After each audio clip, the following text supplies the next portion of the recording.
and good day. My name is Jürgen Steinmetz from eTurboNews, and this is a breaking news update.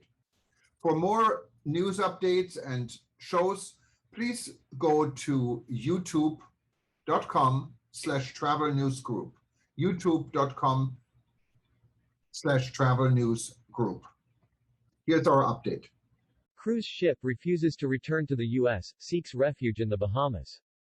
Crystal Symphony's parent company, Crystal Cruises, announced earlier last week that it had suspended operations and was entering liquidation.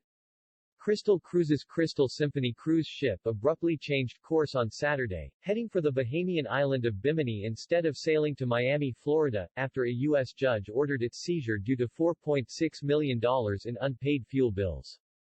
The U.S. judge's ruling came after a lawsuit was filed in a Miami court by Peninsula Petroleum Far East seeking action against the vessel as compensation for unpaid debts.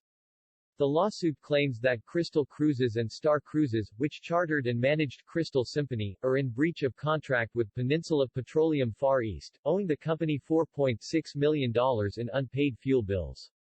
Crystal Symphony's parent company, Crystal Cruises, announced earlier last week that it had suspended operations and was entering liquidation.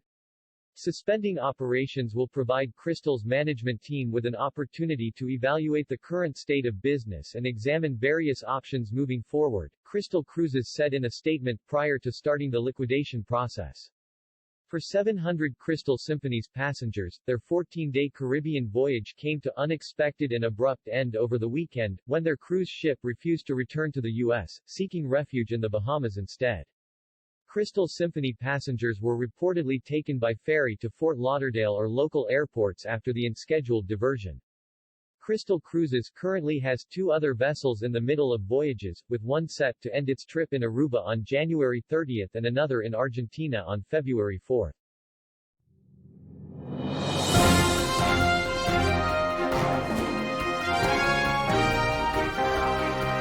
Thank you for listening to our news update.